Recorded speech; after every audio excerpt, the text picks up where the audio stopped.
Bien, buenos días a todos. Vamos a continuar entonces con el capítulo 4. Quisiera saber cómo les fue con los videos, con los ejercicios que hicieron. Vi que un compañero estuvo trabajando sobre sus videos, hicieron algunas preguntas. Pues quisiera saber si se entendió qué pasó con ese tema.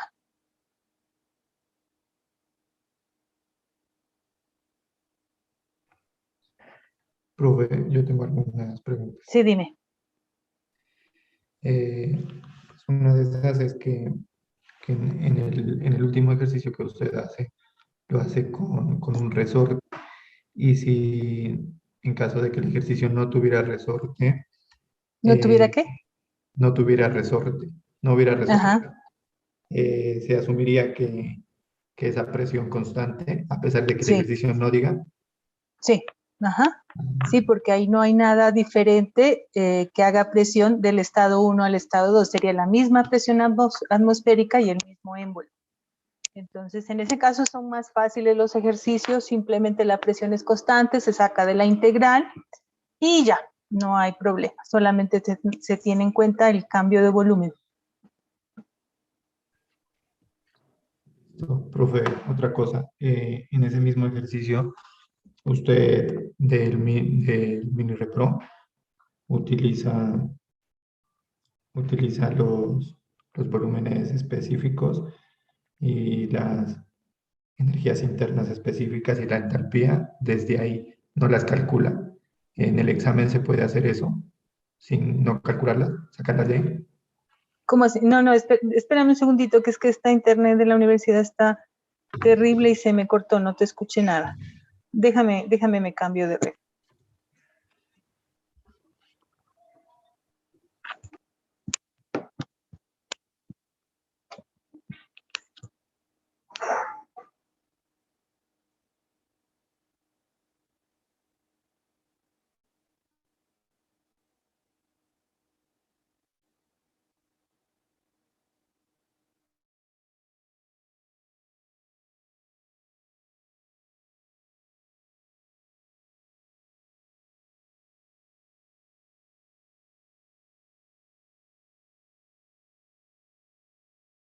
Por favor.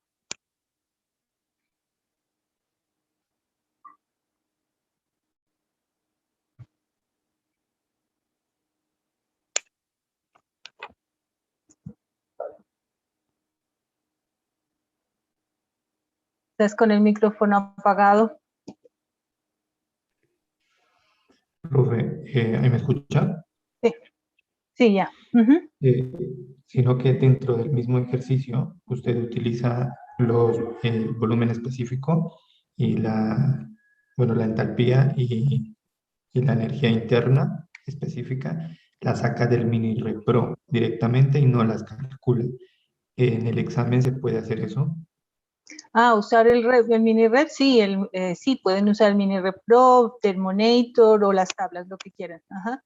Siempre y cuando, o sea, Es que a sí, veces hay dificultades con el manejo de esas herramientas. Entonces, si tienen algún problema, me dicen y sería bueno que tomen el pantallazo de los datos que metieron y los resultados que obtuvieron en RepRo o con la aplicación del celular. sí, porque es que si se lo hace de las tablas, no se puede sacarlo, no tiene que ser desde Mini Repro Sí. para sacarlo de una. Y Porque es otro, que creo que ese valor no está en las tablas, no está tabulado, son valores, a veces las tablas tienen ese problema, ¿no? Que no tienen suficiente rango de valores tabulados, allí se tabulan los valores más comunes que se utilizan pues en la industria y demás para trabajos con sustancias puras y pues les quedaría muy difícil graficar todo. Y lo otro es que generalmente hay que interpolar, ¿no? Entonces se complica. Entonces, para eso están las herramientas. Yo utilizo las tablas, a mí me queda más fácil entenderlo con las tablas, pero cuando se trata de interpolaciones, pues sí, más rápido el RepRo. En el caso mío, me gusta también el RepRo. Uh-huh. Listo, profe. Profe, y una última cosa. En ese mismo ejercicio no dan una presión atmosférica y usted utiliza una de ¿No dan 100, qué? no dan la presión atmosférica Ajá, y usted asume una presión atmosférica de 101 kilopascales. Entonces, ajá. en nuestro caso, ¿qué asumiríamos? ¿Por qué la asumiría? Sí, si no se la da, asumen la presión atmosférica de 101.000 kilopascales, que es la presión a nivel del mar.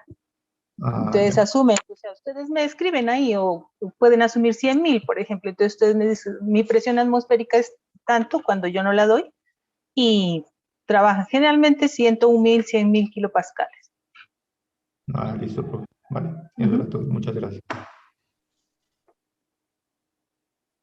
¿Alguien más tiene preguntas?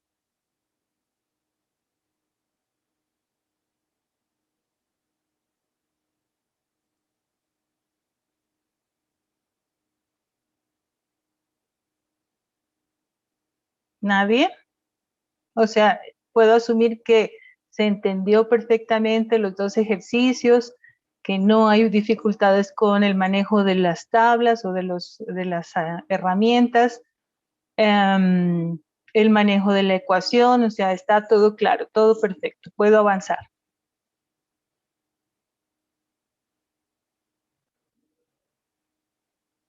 Bueno, para aquel que no haya visto esos videos, por favor, háganlo.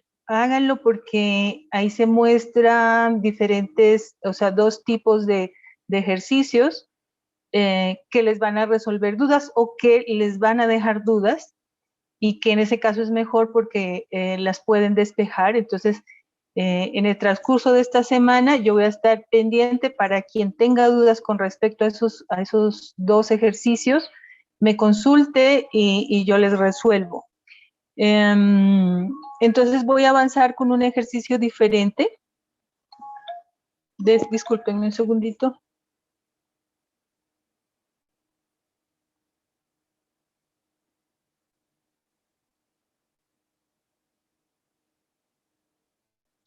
Voy a avanzar con un ejercicio diferente para terminar con esa parte y seguir con este capítulo de sistemas cerrados, ¿no? Entonces, voy a compartirles aquí para que por favor tomen nota de este ejercicio que vamos a resolver en este momento.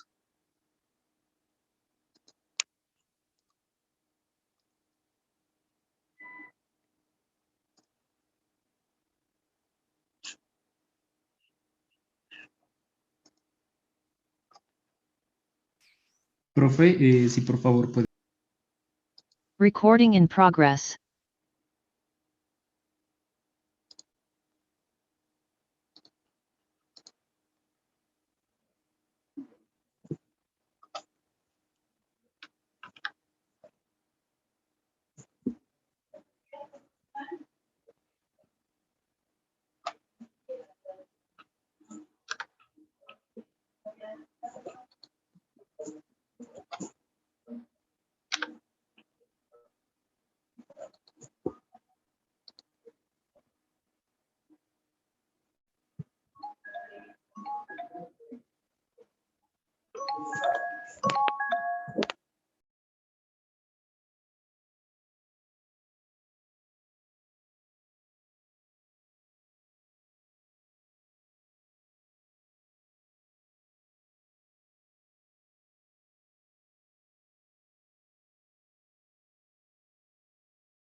Ok, ¿tomaron nota del ejercicio? Vamos a resolver este segundo, ¿no? El primero que estaba aquí es el que ya estaba en el video y ahora vamos a hacer este otro ejercicio que dice 1 kilogramo de agua que al principio está a 90 grados Celsius con 10% de calidad, ocupa un dispositivo cilindro émbolo con cargas de resorte, como el de la figura, ¿no? Como esta figurita de aquí.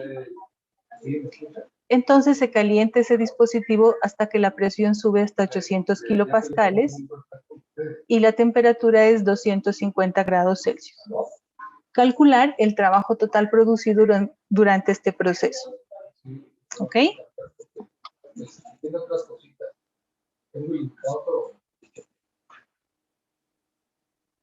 Ustedes me dirán cuándo puedo iniciar.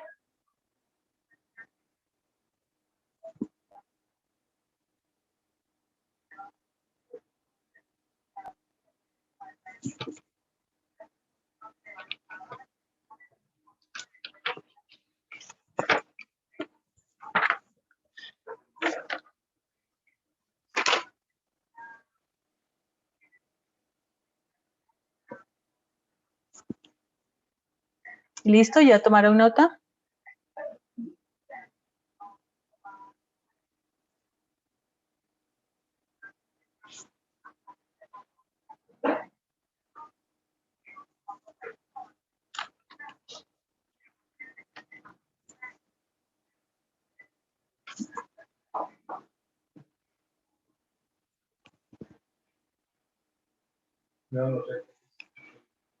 Ok, vamos a empezar entonces.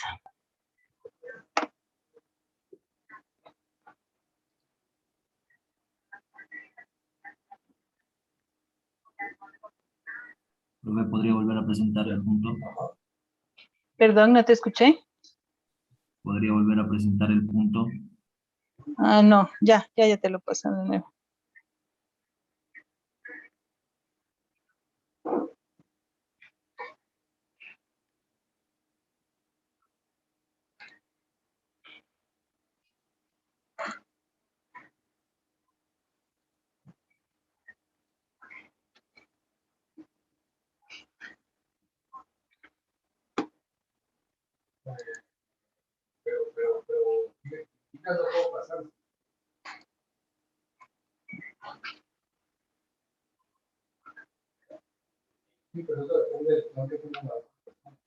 Ok.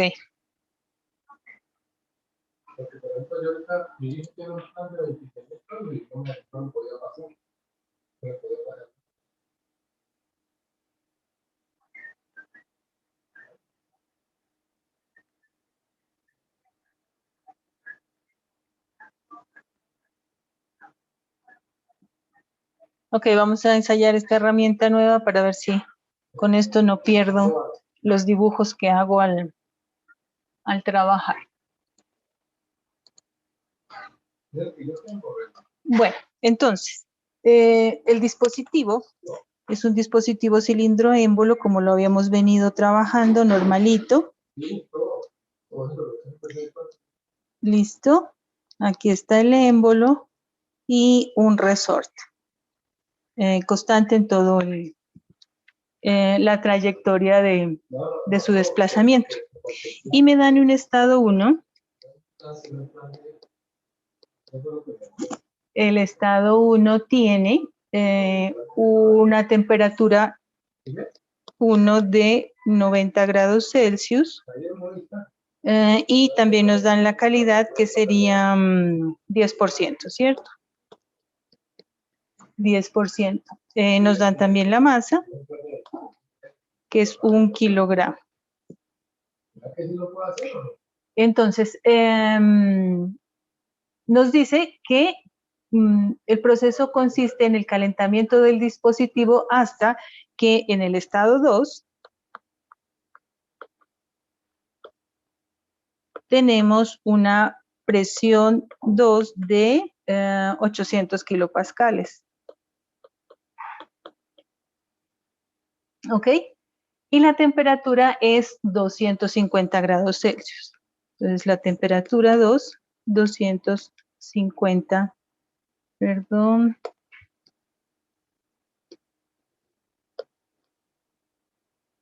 ...250 grados Celsius. Y nos piden calcular el trabajo producido durante ese proceso. Aquí hay que hacer un análisis del problema, ¿cierto? Ustedes ven que no nos dan mayor información como en los otros casos. Por ejemplo, no nos dan la constante del resorte.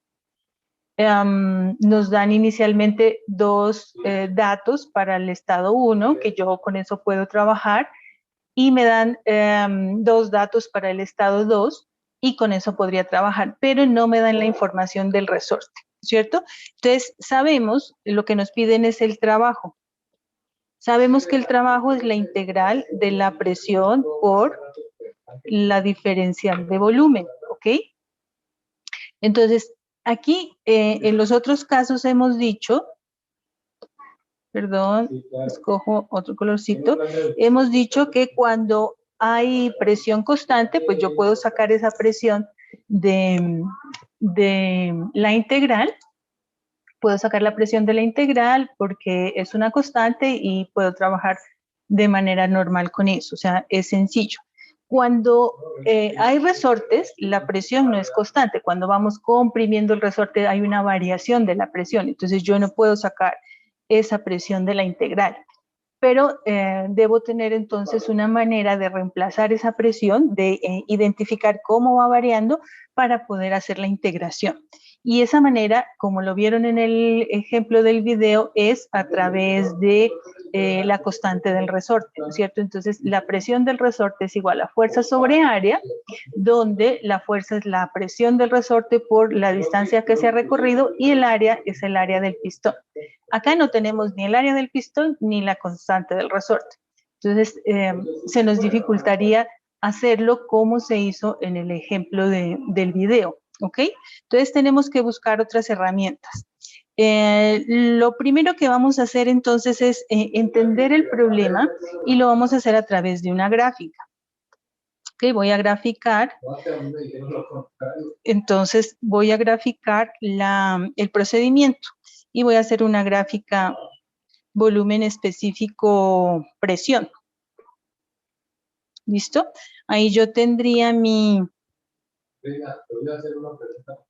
curva y tendría los datos de el estado 1, ¿cierto? Entonces, en el estado 1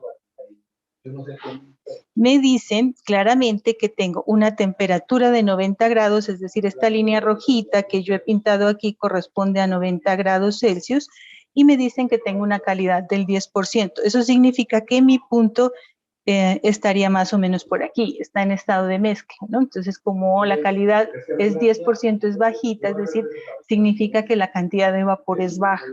Entonces, estoy un poquito más cerca de acá. Aquí, con las tablas o con las herramientas, yo voy a poder obtener este volumen específico inicial, ¿no? Porque tengo la temperatura y tengo la calidad. Entonces, con el volumen específico de fluido, volumen específico del vapor y la calidad, puedo obtener este valor de volumen específico. ¿Listo? Eso sería en el estado 1. ¿Ok? Para el estado 2 me dicen que la presión es mucho más alta, ¿no? Entonces, es 800 kilopascales y la temperatura también. Eso significa que yo no voy a tener esta curva de 90 grados centígrados, sino voy a tener una curva por aquí arriba que corresponde a los 200 grados centígrados o Celsius que me dice el problema, ¿cierto? Entonces aquí yo ya puedo tener otra situación. Quiero saber en qué punto de este estado 2, de esta línea de 250 está mi estado, mi punto de la sustancia, en qué línea, en qué parte de esta línea está la sustancia. ¿Ok? Entonces quiero que por favor me ayuden para completar esta gráfica. Entonces, por favor, busquen la presión a la que corresponde el estado inicial, o sea, este valorcito de aquí, de presión. Sería 70,183 kilopascales a 90 grados centígrados. Ajá, 70,183, ¿no? Kilopascales. Sí. Ajá, listo. Y para la temperatura de 250, ¿a cuánto corresponde la presión? ¿Qué sería este puntito de aquí? 3.976.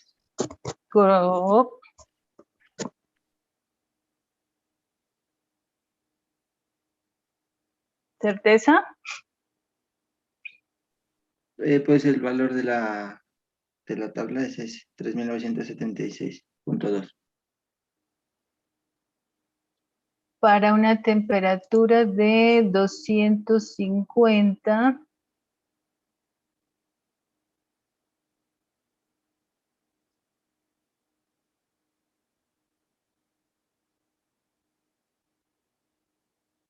Temperatura de 250 grados Celsius, sí, tienes aquí.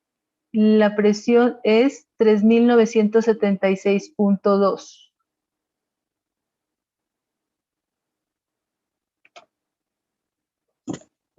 Tengo una duda ahí, porque son 800 kilopascales y a mí me da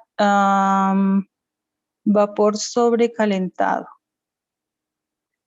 Veamos en la tabla de vapor sobrecalentado, por favor.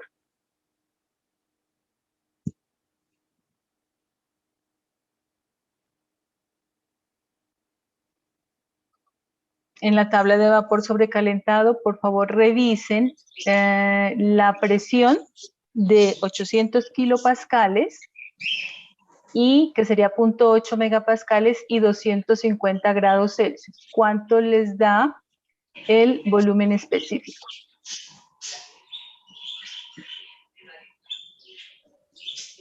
Da 0.29321. Bueno, guárdame ese valor. Listo, ¿qué pasa aquí? Aquí en el ejercicio nos dicen que calentamos el dispositivo hasta que la presión sube a 800 kilopascales y la temperatura es de 250 grados Celsius.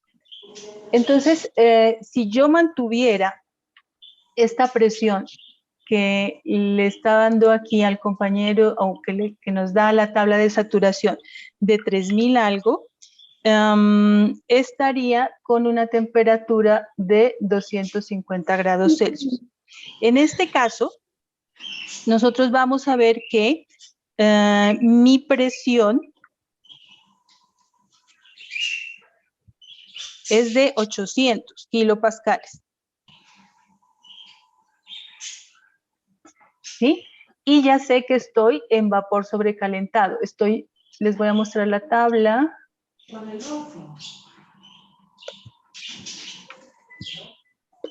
Un segundito, les muestro la tabla.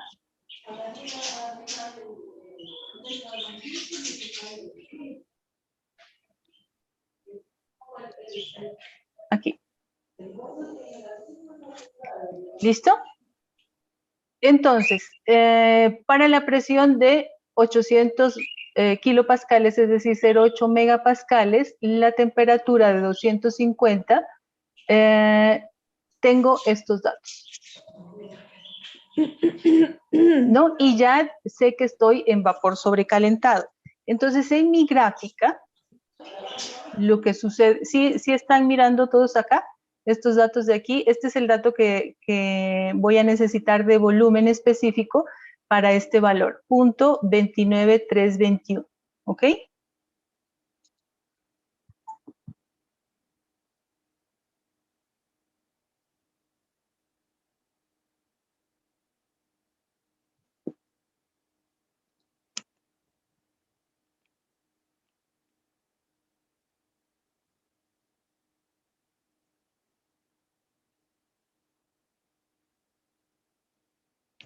Entonces estoy aquí.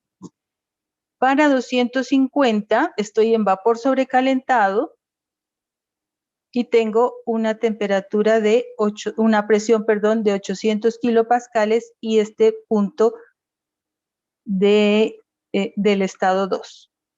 Aquí tendría yo el estado 2. Esa es la información que tengo. Con este valor del estado 2, yo ya puedo obtener el volumen específico 2, que es el valor que les mandé a que me guardaran, y tendría yo solo esta situación. ¿Qué está pasando aquí con la presión? La presión está cambiando y no me dan información del resorte para ver ese cambio. La presión en la saturación que a ustedes les dio en la tabla es de 3000 y alguna cosa, ¿cierto? ¿Cuánto fue que te dio en la tabla de 3.900, saturación? profe. Eso, 3.900. 3.900. Entonces, si mi proceso fuera sin resorte, cuando yo llegue a la temperatura de 250 grados Celsius, la presión sería esa de 3000 y no sé cuánto que le dio al compañero. ¿Ok? Si yo no tuviera resorte. Pero como en este caso yo tengo un resorte, la presión no llega a ese 3000, porque el resorte está impidiendo que el vapor se expanda libremente, ¿no? Entonces, por eso mi presión está cambiando y no me dicen cómo está cambiando, solo me dicen el estado inicial y el estado final. Entonces, ¿qué sucede? Yo no tengo 3000 y tanto, sino 800 kilopascales como los había puesto, como les estoy graficando aquí. Sí, porque esta gráfica que estoy haciendo acá ya es la del proceso con un resorte. Ese valor que le daba el compañero debería ser este valor de aquí de 3000 y algo, pero no lo escribo porque ese valor no estaría tomando en cuenta el resorte. ¿Ok? ¿Queda claro? ¿Queda claro ese punto? Por favor, pregunten porque es importante que entiendan de dónde o por qué yo estoy haciendo esto. Profe, ¿Ok? entonces, ¿con qué concepto determinamos que está en vapor sobrecalentado? Si no podemos referenciarnos Porque con estamos las yendo tablas. primero diríamos que acudimos pues al sentido común, ¿no? Nos dicen inicialmente que está con una calidad. Si yo caliento, mira, la calidad es 90. La temperatura en el estado 1 es 90 grados Celsius y ahí tiene una calidad del 10%, ¿no? Entonces, si yo subo, y ahí está hirviendo el agua, si mi temperatura final es 250, eso me hace pensar que ya toda esa parte líquida que todavía existía se ha evaporado y estoy en vapor sobrecalentado. Entonces, yo iría a mirar en vapor sobrecalentado a ver qué pasa, ¿no? Entonces, voy a vapor sobrecalentado y ustedes encuentran el valor de 250 y la presión de 800, si existe el valor. Entonces, esa sería una manera de tantear por ahí. Por el lado de la saturación, no, porque, por lo que les digo, ya hay un resorte que me está evitando la expansión libre del volumen, ¿no? Entonces, si de pronto o si en alguna circunstancia en la tabla no existen esos valores o no pueden identificarlo, les tocaría con la herramienta, ¿no? Con el Mini Repro o con el Thermonator. Y ahí uno puede seleccionar que le diga la fase, el estado en el que está. Entonces uno mete la temperatura de 250 y la presión de 800 y le va a determinar en qué estado está. Entonces ya sabríamos ciertamente a qué llegó. Porque si nos quedamos en la línea de saturación, pues estaríamos en la misma temperatura, ¿cierto? Si estamos en esta, a ver, voy a buscar Si nos quedamos en este punto, en este mismo punto, pues estaríamos a la misma temperatura y no subiríamos. Le sube la temperatura porque estamos ya por este lado de vapor sobrecalentado.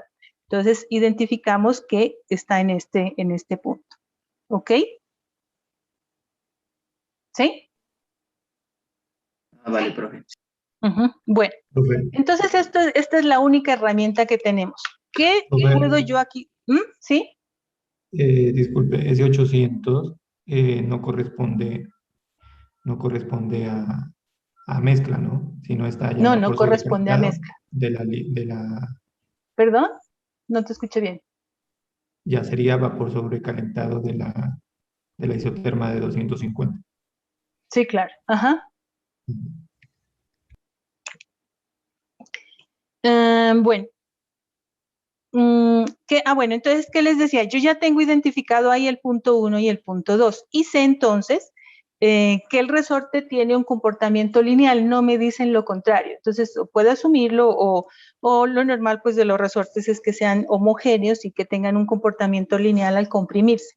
Entonces, yo puedo decir tranquilamente que mi estado 1 va al estado 2 por esta línea. esta línea negrita que les estoy pintando aquí, y llegó al estado 2, ¿sí? Entonces, miren que yo ya tengo más información ahí.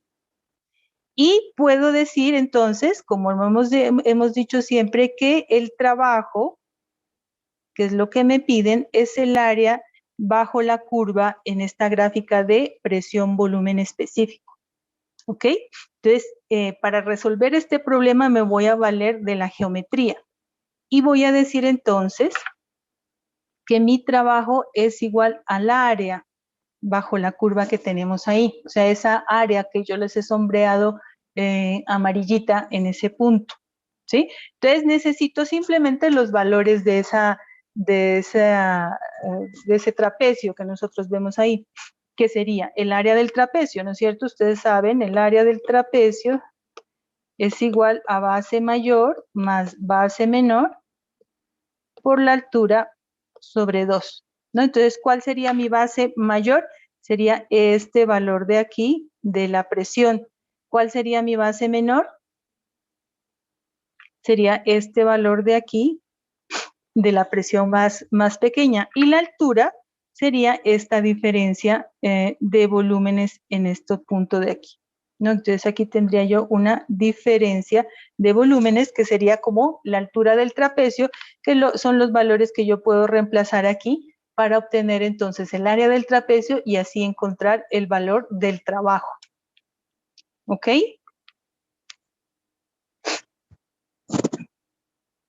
¿Sí queda claro?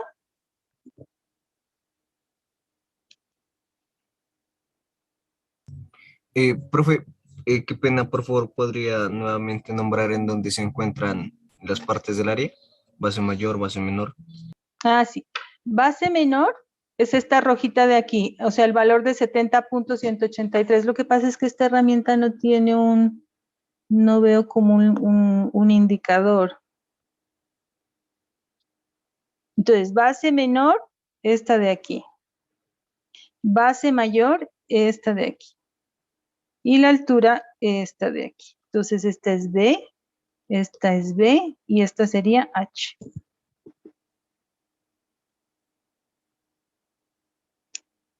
¿Sí? Sí, profe, gracias. Bueno, entonces ahí ya no hacemos sino reemplazar los valores en este elemento.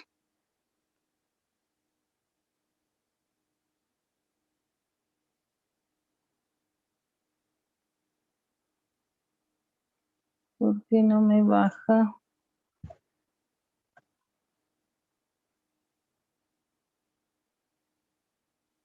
Bueno, no sé por qué me la hace más pequeñita. Listo, entonces, trabajo es igual a área, es igual a base mayor más base menor por la altura sobre 2. ¿Ok? Entonces, mi trabajo va a ser igual a la base mayor, que es la presión mayor, en nuestro caso, 800 kilopascales, más la base menor, en nuestro caso, 70 punto, ¿qué? 183 kilopascales. Esto multiplicado por la altura, que sería la variación de volumen. Pero como ya estoy hablando de volúmenes totales, el volumen inicial y el volumen final, esa variación de volumen la debo multiplicar por la masa, ¿cierto? Entonces aquí tendría la masa, perdón, la masa que es 1 kilogramo, ¿cierto? Que multiplica a la diferencia de volúmenes. ¿Volumen específico 2 cuánto es?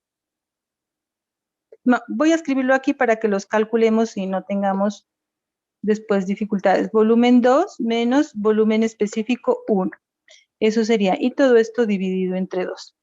Ahora, entonces necesito estos volúmenes específicos. Tengo el volumen específico 2 y tengo el volumen específico 1. Volumen específico 1.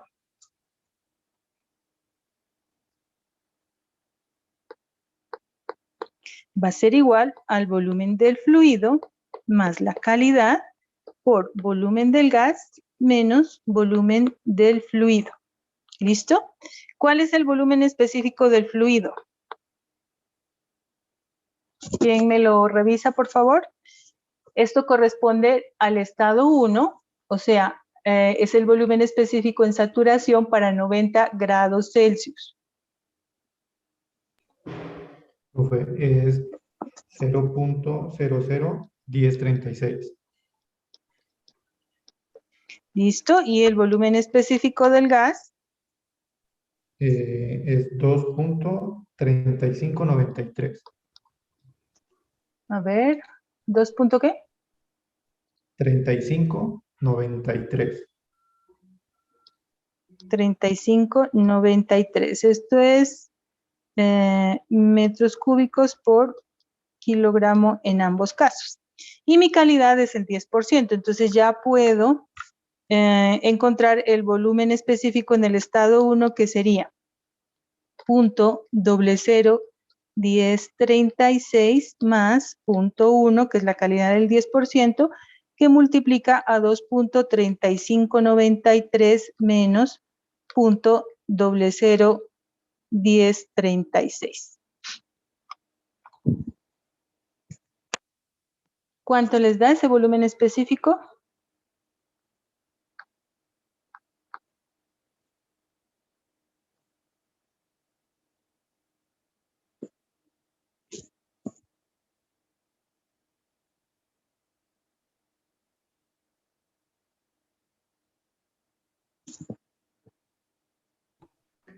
$0.237.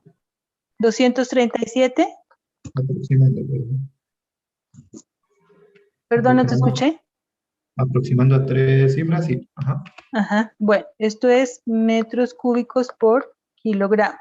Y el volumen específico 2 ya lo tenemos directo porque sabemos que está en vapor sobrecalentado, entonces lo tomamos directo el de la tabla que les dije que guardaran, que era ¿cuánto? 0.29321. Metros cúbicos por kilogramo. Ok. Entonces ya tenemos esos dos volúmenes específicos, que serían este, el volumen específico 1, y este, el volumen específico 2. Este multiplicado por la masa me da el volumen total 2, y este multiplicado por la masa me da el volumen total 1, ¿cierto? Que es lo que yo debo reemplazar aquí en esta altura. Esa diferencia es la que reemplazo yo aquí, y es lo que escribimos en esta, aquí, ¿no? Entonces, multiplicando por la masa, aquí tendría el volumen 2 y aquí tendría el volumen 1, ¿no? Ahí estamos sencillamente separando. Entonces, en esta ecuacioncita, yo ya puedo resolver y escribir aquí el volumen específico 2, que sería, ¿cuánto fue que dio? 0.2932, o sea, aquí sería 0.2932 este valor, y el otro, este 0.23 algo. Entonces, volvámosla a escribir para que nos quede claro.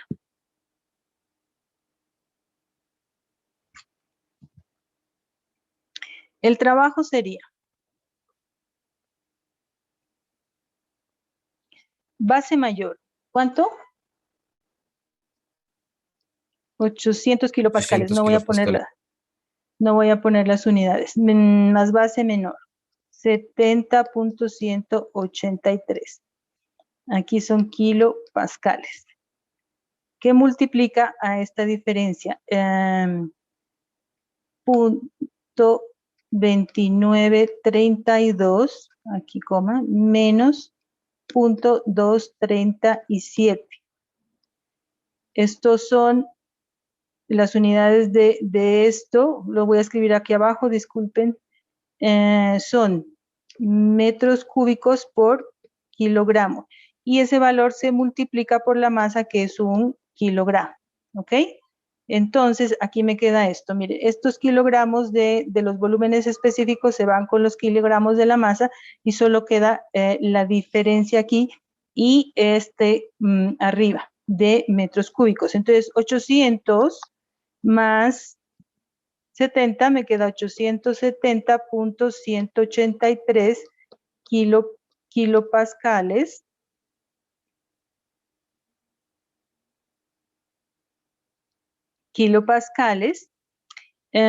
por esta diferencia, ¿cuánto da?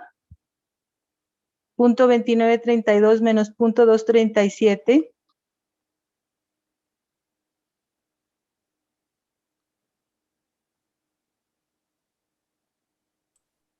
0.05612. Y eso sería metros cúbicos, ¿no es cierto? Entonces, kilopascales, estos kilopascales son kilonewtons por metro cuadrado, que se cancelan con estos metros cúbicos de aquí, me queda un metro arriba, y entonces este valor es, ¿cuánto?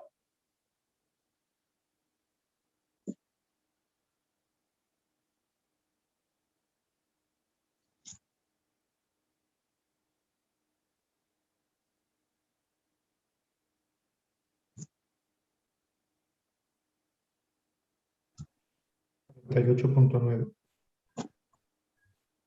¿Cuánto? 48.9. ¿28? 48. Ay, me falta por 0.5. Y aquí por 0.5. Base mayor más base menor por altura sobre 2. Aquí por 0.5. ¿Cuánto?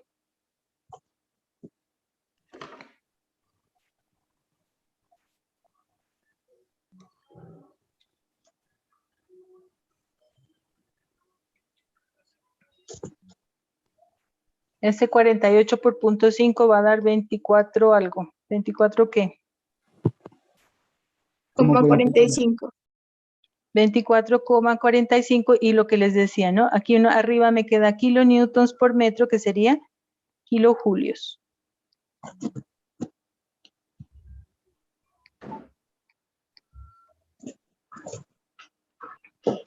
¿Listo?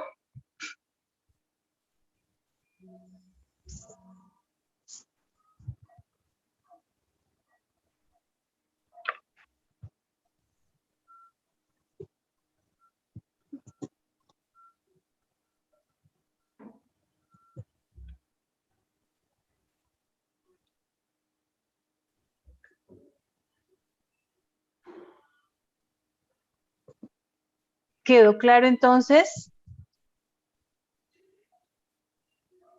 Profe, ¿será que usted me puede repetir lo de ese del kilogramo? Porque ahí es donde me perdí, profe.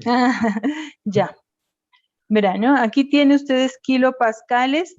Verán, voy a hacerlo acá abajito. La presión estaba en kilopascales, ¿cierto?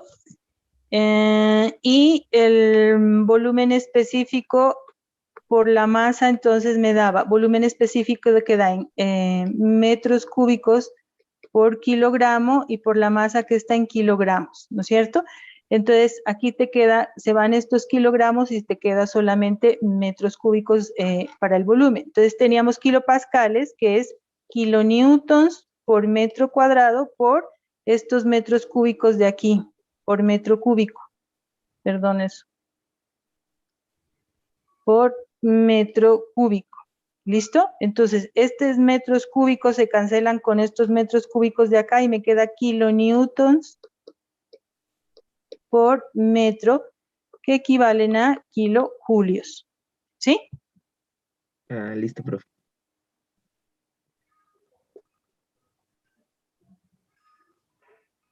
¿Alguna otra pregunta? Profe, ¿será que puede repetir otra vez desde lo que va de trabajo donde ya reemplazas que no entendí que se hizo el 2? Porque según, o sea, sí, el trabajo es igual al área del trapecio por la Ajá, base mayor más la base menor por altura dividido ajá. entre 2. No Este entendí. 2 lo puse acá, aquí, 0,5. Un medio es 0,5. Ya. Ujú. Todos esos detallitos tienen que tenerlos claros, ¿no? La compañera no sabe de dónde no, o sea, pregunta porque no miró o no observó. Todos tienen que hacer lo mismo porque después se quedan con esas dudas, ¿no? Yo asumo que todo el mundo sabe porque no me preguntan. Entonces, sí, yo aquí debía haber escrito sobre 2, porque uno se pierde, uno no está todo el tiempo pues tan concentrado mientras uno escribe, de pronto se pierden algunos pasos, en algunos avances. Entonces, por favor, cualquier cosa, por simple que parezca, por favor, pregunten.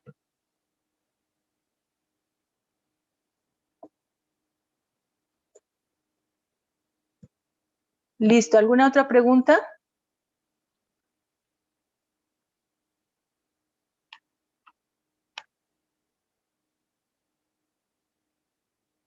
Bueno, ok, entonces, esta es otra manera de resolver los problemas, ¿no? Cuando nos valemos de la geometría. Hay otros casos en que no se puede así hacer tan sencillo porque aquí no tendríamos una relación lineal. Donde no sea eso, donde la línea venga por acá o por acá, ya no podemos aplicar geometría para resolver el problema, ¿no? Entonces, en ese caso debemos tener la ecuación que me describe ese camino que está siguiendo el trabajo o el calor. Entonces, una vez que tenga esa ecuación, pues queda dentro de la integral y ahí yo ya lo voy a poder resolver por integración. ¿Ok?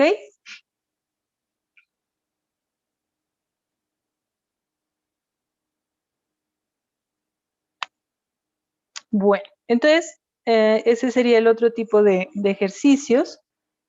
Vamos a avanzar en este tema. ¿Sí? Y no tiene un ejercicio que sea así, con esa curva.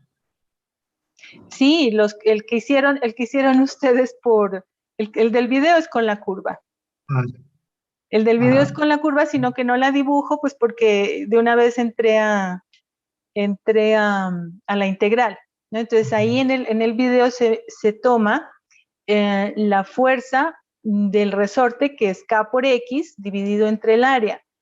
Y entonces la diferencial de volumen entre el área me queda la diferencial de distancia. Y ahí entonces queda ya la integral definida así, ¿no? Entonces ahí ya tengo la ecuación de esa línea en esa integral de trabajo.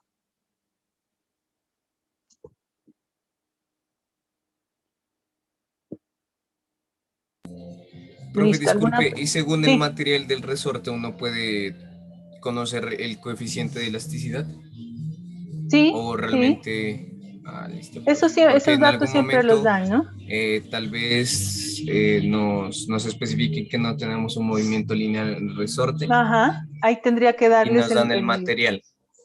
Ajá, Entonces, puede ser. dependiendo de eso, ya tenemos el coeficiente. Sí, pero no, yo no Gracias, les profe. complico tanto, no se complica tanto, o sea, simplemente les damos la constante del resorte y ya. Con esa constante la trabaja en la ecuación. Listo, bueno. Vamos a pasar entonces, vamos a avanzar un poquito.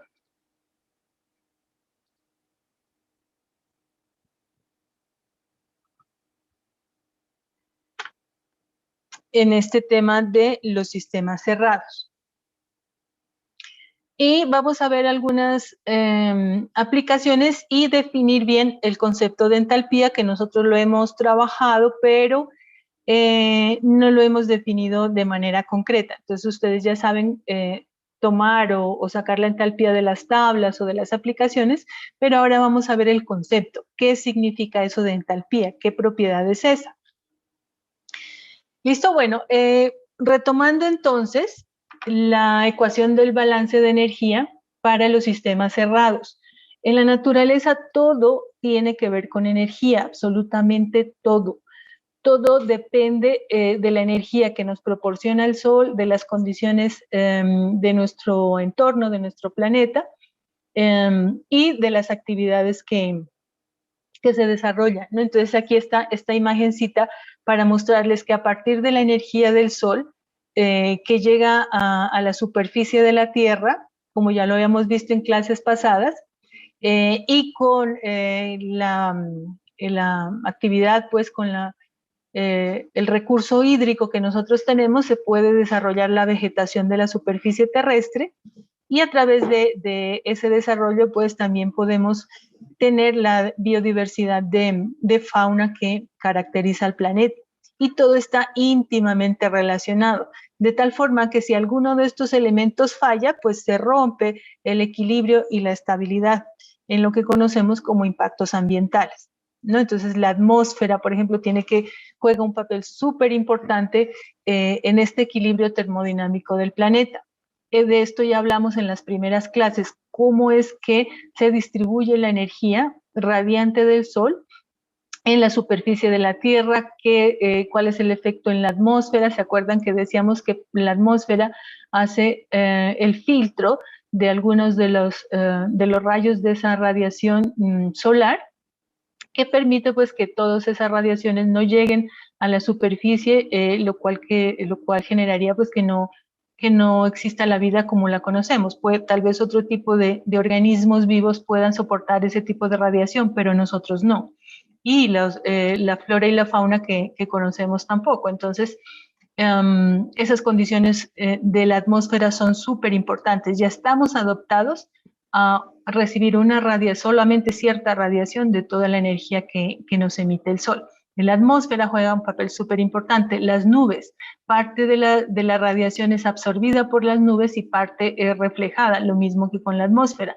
Luego llega a la superficie del planeta, pues cierta parte de la radiación que también es absorbida y otra parte es reflejada. Entonces aquí se presenta un equilibrio entre energía que entra, entre el cambio de energía interna del sistema, que en este caso sería la superficie de la Tierra o la misma atmósfera o los ecosistemas, y la energía que sale, es decir, el trabajo que se genera a partir de esa energía que entra y la energía que se libera mediante el trabajo y el calor, y la que se refleja por los elementos de la atmósfera y de la superficie de la Tierra. Entonces, cuando se está en equilibrio, la Tierra recibe tanta energía del Sol como la que emite. Si uno de los componentes cambia, el balance energético pues tiene que ajustarse de alguna manera, y eso es básicamente modificando la temperatura. Entonces, por eso es que hablamos de cambio climático y de el ascenso en la temperatura promedio que estamos viendo en la actualidad, ¿no? Entonces, ¿por qué hay un desequilibrio en la energía que entra? ¿Por qué? Porque las condiciones atmosféricas están cambiando. ¿Y por qué es eso? Por las emisiones que generamos, ¿no? A partir de las actividades humanas, en parte. Una parte se debe a eso. Otra parte de ese cambio es los procesos normales del planeta, pues que demoran cientos de miles de años en cambiar pues esos ciclos, y que a través de la actividad humana nosotros estamos acelerando. Entonces el problema no es que, o sea, el cambio climático es una cosa normal, es un proceso normal del planeta, solo que se produce en una cantidad de tiempo muy, muy grande. La diferencia con la actividad humana es que estamos acelerando ese proceso, ¿ok? Entonces, en el planeta pues podemos considerar diferentes sistemas como cerrados y aplicar esta ecuación de balance de energía o la primera ley de la termodinámica para determinar diversos procesos. Estos conceptos de energía son importantes en ingeniería ambiental porque son una herramienta para establecer, por ejemplo, los efectos de una actividad humana sobre un ecosistema.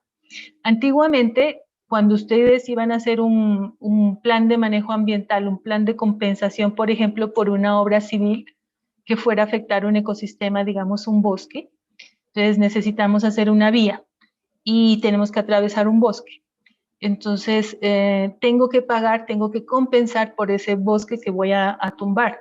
Y lo que se hacía era calcular el valor de la madera que se puede generar con el bosque, por ejemplo, y listo, eso era lo que se incluía en el plan de manejo ambiental o en el plan de compensación, y no más, sin tomar en cuenta todos los otros servicios ecosistémicos que presta un bosque, como son, por ejemplo, la regulación de los sistemas hídricos, como es la captura de CO2, como es permitir el hábitat para la biodiversidad.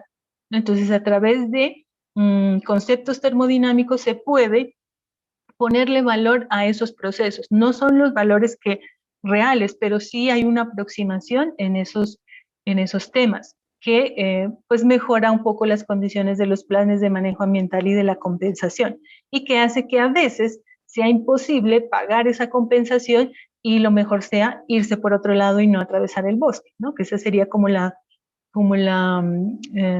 decisión más sabia, pues, y más benéfica para nosotros y para nuestros ecosistemas, ¿no? Está sucediendo un poco o sucedió ya en este proyecto de la variante Pasto San Francisco Mocoa, que atravesaba una reserva en donde surge o empieza a la escorrentía de agua para varios municipios del Putumayo, Mocoa entre ellos. Entonces, el hecho de atravesar un ecosistema protegido como es esta reserva, no recuerdo en este momento el nombre, y atravesarle una vía por ahí va a generar pues desarrollo, va a generar otras actividades humanas y la destrucción de ese ecosistema. Son áreas protegidas que no se deben tocar. Entonces se paró el proyecto, lleva desde 2014 creo, más o menos, lleva suspendido, y ya se ajustó el diseño, y ahora hay un nuevo diseño que ya creo que lo contrataron y ya deben empezar las obras, que incluye muchos túneles, ¿no? Porque no podían atravesar la reserva, entonces lo que se hicieron fueron túneles. ¿Qué sale? Hacer un túnel es muy caro, pero es menos costoso que pagar por los servicios ecosistémicos que implica tener la reserva en buenas condiciones. ¿Ok? Entonces, la importancia de estos conceptos de la termodinámica en medio ambiente. Bueno, entonces nosotros vamos a tomar para nuestro trabajo y para el estudio de estos sistemas cerrados relaciones entre solamente algunas variables, que son el calor, el trabajo y la energía interna.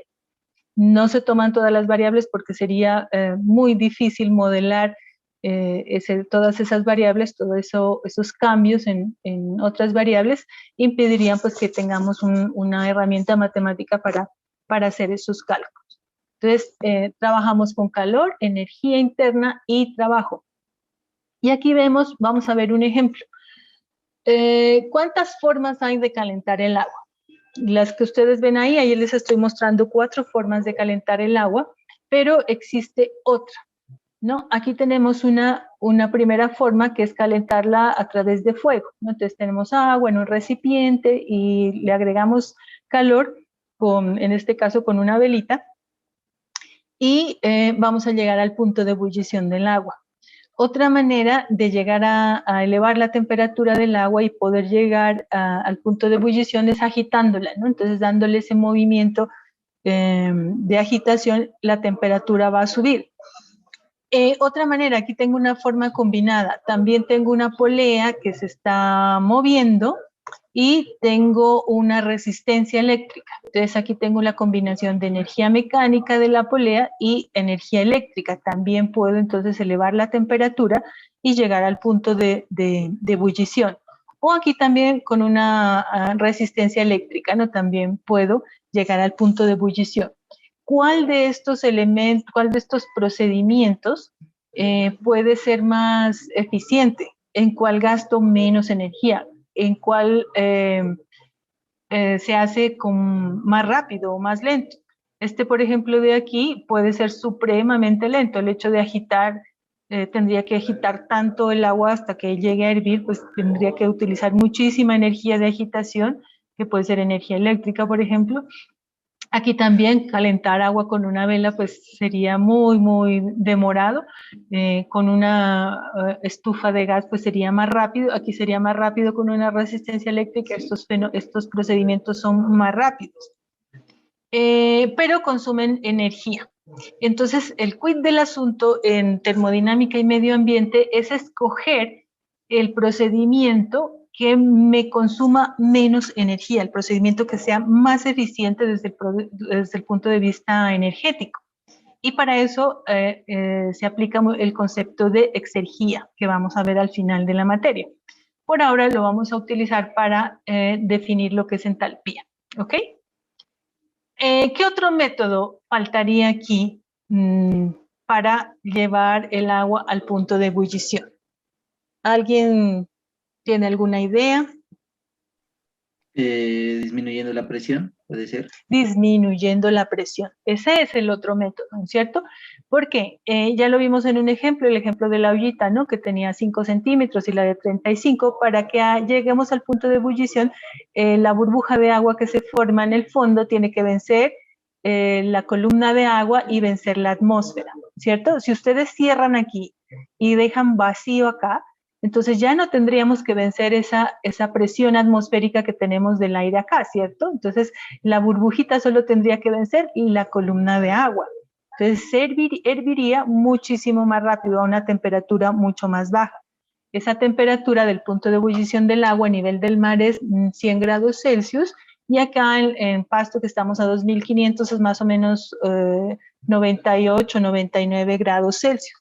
¿Ok? Pero si bajamos la temperatura, pues hierve mucho más rápido, ¿no? Entonces, esa es otra manera de alcanzar el punto de ebullición, bajar la presión atmosférica. Habíamos visto que nuestros sistemas tienen dos tipos de energías, las microscópicas, que están relacionadas con la energía interna, y las macroscópicas, que están relacionadas con el estado, ¿no? Entonces, en las macroscópicas nosotros podemos pensar en la energía cinética y la energía potencial, ¿ok? Porque si ustedes, por ejemplo, tienen un sistema cilindro-émbolo que está generando un trabajo, y ese trabajo hace que se gane una altura del sistema como tal, entonces yo tendría una energía potencial ahí desarrollada, ¿cierto? Entonces lo que tenemos que tener siempre claro, y soy insistente sobre esto, es que la energía puede cambiar de forma, pero la suma de los valores siempre se va a mantener constante, ¿no? Entonces, nunca los valores o cantidades totales de la energía van a cambiar las formas de energía, ¿ok? Entonces, eso para explicar algo que preguntaba algún compañero en alguna otra clase. Aquí tengo un ejemplo de un cilindro émbolo, ¿no? Que es lo que se utiliza en los motores de combustión interna, por ejemplo, cilindros y émbolos. Entonces, nosotros hemos hablado del cilindro émbolo sencillo, así. Y aquí pues lo estoy simplificándole, poniéndole en unas rueditas y diciendo que a partir del trabajo que se genera por el cambio de volumen, se va a ganar una altura, ¿no? Entonces, en un estado 1, yo tengo una energía interna 1, que la he marcado aquí como U sub 1. Estoy aplicando un calor que me va a aumentar el volumen y va a vencer esta presión que tengo externa, la presión atmosférica y la presión del pistoncito este que tengo aquí. Entonces, listo, ¿qué pasa? Se calienta, aumenta el volumen, este pistón se desplaza y se genera un trabajo. Y ese trabajo hace que el elemento, todo el sistema se desplace y gane altura, como la que ustedes tienen aquí en este caso. Entonces, como estoy ganando altura, estoy desplazándome a una velocidad, entonces tengo energía cinética. Y voy a alcanzar una altura 2, en este caso Z2, mayor a la que tenía en el estado 1, Z1. Y desarrollé yo un trabajo. Entonces aquí miren ya, además de las energías microscópicas que tienen que ver con la energía interna, tengo las otras energías que son la energía cinética, la energía potencial, tengo calor que es el que necesito para generar el trabajo de desplazamiento de este pistón y de este émbolo y ganar la altura que yo tengo acá, ¿cierto? Entonces en un sistema cerrado, lo que no hay es intercambio de masa, pero sí de energía y trabajo. Entonces, mira, este sistemita cerrado que yo tengo aquí, que lo he marcado con esta línea punteada, le está entrando trabajo le está entrando calor, perdón, y está desarrollando un trabajo sobre el ambiente, ¿ok? Entonces, ahí yo puedo aplicar mi ecuación de balance de energía, la primera ley de la termodinámica, y decir que la energía que yo le suministro al sistema es igual a la variación de la energía del sistema, en este caso la energía interna, más la energía evacuada. ¿Qué energía le estoy suministrando? Este calor de aquí. ¿Qué energía está evacuando? El trabajo. ¿Y qué está pasando dentro del sistema? Pues que cambia la energía interna del sistema. ¿Listo? Entonces esa es la situación. Y aquí entonces yo puedo reemplazar estos valores en la ecuación de balance de energía por lo que yo tengo ahí. Energía suministrada, el calor.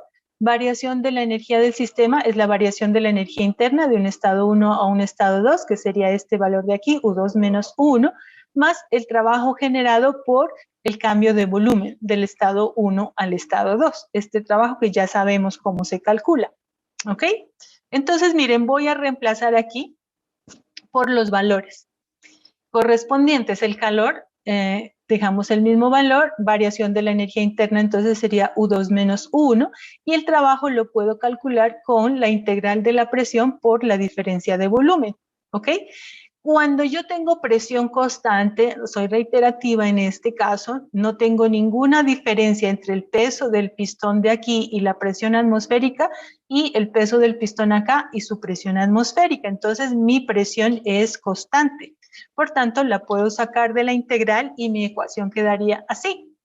Calor, el calor que yo necesito, que es la energía que suministro a este sistema, es igual a la variación de la energía interna más el trabajo que es la presión por la integral de la diferencia de volumen.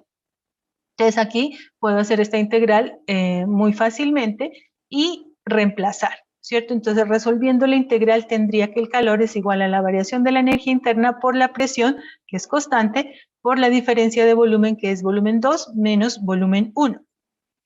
Aquí voy a reorganizar y voy a multiplicar esta presión por cada uno de estos valores que están dentro del paréntesis y que me quedaría presión por volumen 2 menos presión por volumen 1, ¿cierto? Aquí, lo tengo acá. Y pues quitando este paréntesis, ya no lo necesito.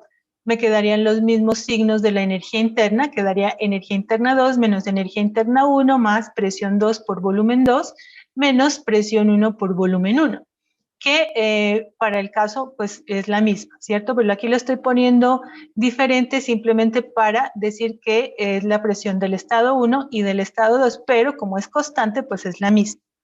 ¿Vale? Simplemente es para organizar el concepto de entalpía que les voy a mostrar aquí. Ahora lo que voy a hacer es poner de un solo lado las variables o las propiedades con su índice 2 y del otro lado las variables o propiedades con su índice 1. ¿Qué me queda entonces organizando esa ecuación? Lo siguiente. Energía interna 2 más presión 2 por volumen 2, que es este valor que está positivo, menos energía interna 1, es esta de aquí que queda negativa, y este también que queda negativo, menos presión 1 por volumen 1. Entonces aquí yo puedo poner un paréntesis y sacar este signo negativo acá, poniendo un positivo. Y me quedaría entonces que el calor es igual a la energía interna 2 más presión 2 por volumen 2 menos energía interna 1 más presión 1 por volumen 1. ¿Sí? Simplemente organizando y poniendo estos paréntesis aquí convenientemente para que vean que este término con subíndice 2 es similar a este término con subíndice 1. Tienen energía interna y presión por volumen. Estos valores de aquí es los que conocemos como entalpía. ¿Sí? Entonces, esta sería la entalpía 2 y esta sería la entalpía 1. Entonces, el concepto matemático de entalpía es que la entalpía es igual a la energía interna más la presión por el volumen. ¿Ok? Estas H's mayúscula, U mayúscula y D mayúscula significan valores totales, ¿no? No valores específicos. Si yo divido acá por la masa, entonces tendría entalpía específica, energía interna específica y volumen específico. ¿Ok? Entonces, miren qué es lo que significa aquí, que yo puedo calcular el calor que necesito para generar todo este proceso a partir de los valores de entalpía. Si esos valores de entalpía que ya están directos de la tabla, yo podría decir, listo, me están pidiendo el calor, yo simplemente no hago todos esos procesos largos que hemos hecho hasta ahora, sino que puedo calcularlo a partir de las entalpías. Ojo, a presión constante. Si la presión no es constante, yo no puedo sacarla de la integral y ya no podría hacer esta separación. Entonces, cuando mis procesos son a presión constante y me piden el calor, yo lo puedo calcular a partir de los valores de entalpía del estado 1 y del estado 2. ¿Ok? ¿Queda claro? Sí, profe, disculpe, cuando los símbolos son en mayúsculas, ¿significan que los valores son generales? Totales. Ajá, Ah, sí, son totales. Gracias, profe. los específicos multiplicados por la masa.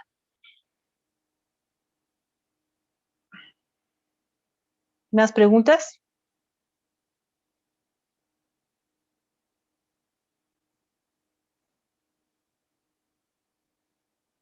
Listo.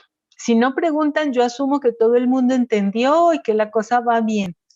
Por favor, después no vayan a decir que no entienden, porque yo estoy aquí intentando explicar. Y ahora me ha tocado a uno por uno como explicarles.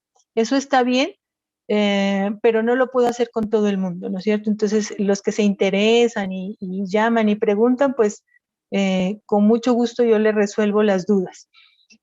Pero después no voy a poder con todo el mundo pues intentando que les explique individualmente, ¿no? Entonces, por favor, si tienen preguntas, esta es la hora de resolverlas. Listo. Bueno, entonces, ¿sí? Profe, Sí. ¿y qué pasaría cuando tengo energía potencial y ¿Qué pasaría cinética? con qué? Cuando tengo energía potencial o energía cinética, o ambas. También las metes dentro de la ecuación. Y Se en tal meten dentro caso de de la que haya un ecuación y se problema de trabajan. esa... Sí, y en tal caso... Acá, en este caso, perdón, es que en este caso la energía cinética y potencial desarrollada está aquí metida dentro del trabajo. ¿Ya? Entonces, no la tengo aparte, digamos. El trabajo que se desarrolló es porque esa energía cinética y esta potencial se transformaron en trabajo. ¿Sí me entiendes? Cuando yo llegue acá, al punto final, ya no tendré energía cinética, tendré una energía potencial que depende de la altura. También lo puedo calcular así, ¿no? Pero entonces estoy aquí incluyendo esas dos energías en esta de aquí que es el trabajo. Bueno, entonces, la definición de entalpía es la cantidad de calor que se necesita para la evolución de un proceso a presión constante, es decir, cuánto calor necesito para cambiar el volumen de este sistema de un volumen 1 a un volumen 2, cuánto calor necesité para cambiar ese volumen y generar el trabajo cuando la presión es constante. Y pues matemáticamente son productos o sumas de variables que siempre van a aparecer en estos temas de termodinámica, que son el calor, la energía interna, la presión y el volumen. Siempre de lo que hemos venido trabajando, siempre ustedes han visto que trabajamos con volumen, temperatura, presión, energía interna y calor, ¿no? Entonces, la entalpía es eso, el suministro de calor que hay durante un cambio de volumen a presión constante, un incremento de volumen a presión constante. Entonces, aquí tengo yo la entalpía. Miren que estos valores están en minúscula. Quiere decir que son valores específicos, que si yo multiplico por la masa, pues tendré los valores totales, ¿no? Que es lo que acabamos de conversar en la diapositiva anterior. La entalpía específica entonces será la entalpía dividida entre la masa y será igual a la energía interna específica más la presión por el volumen específico. ¿Listo? Bueno. Profe, ¿y las unidades de la entalpía igual son kilojulios por Kilojulios kilogramo? por kilogramo, ajá. Gracias. Bueno, entonces, creo que en los dos ejemplos del video, en el primer ejemplo, nos piden calcular el calor, ¿no? Y como esa presión constante, entonces ahí ustedes podrían hacer el ejercicio de hacer el mismo cálculo que se hizo a través de calcular la energía interna y calcular el trabajo, hacerlo con el calor, ¿sí? Perdón, con la entalpía. Entonces, calcular la entalpía en el estado 2, creo que la entalpía en el estado 1 se pedía, es un valor que se pide, y hacer la diferencia y verificar que les dé el mismo valor. Bueno, aquí vemos una gráfica de la sustancia pura, agua, donde en las abscisas tengo la entalpía y en las ordenadas la presión. Entonces, miren que tiene la forma muy, muy similar a las gráficas de variación de volumen, ¿no? Que yo siempre he utilizado. Entonces, cuando se trate de entalpía, uno puede trabajar de la misma forma que hemos trabajado con volumen, es decir, si yo grafico presión con entalpía, la relación es inversa, entonces la forma es esta que ustedes ven aquí. Y si yo grafico temperatura con entalpía, la relación es directa, entonces las líneas irán hacia arriba, ¿sí? Así como lo hacíamos con volumen, lo trabajamos de la misma forma con la entalpía. Cambia un poquito la forma de las isolíneas, ¿no? Esta sería la isolínea de vapor saturado y esta la de líquido saturado. Y ya saben que de aquí hacia arriba tenemos los estados supercríticos. Y estas de aquí pues son las líneas triples, ¿no? Donde tenemos las líneas de saturación, es decir, donde tenemos líquido y vapor, la sustancia en estado líquido y gaseoso. ¿Ok? Entonces la forma es como la misma. Bien, son las 10:30, tomémonos un descansito, pues volvemos. ¿Listo, muchachos? ¿Continuamos? Listo, profe. Bueno, un compañero me pide que revisemos, y gracias por acordarme, la programación para ver la fecha del segundo parcial. Entonces,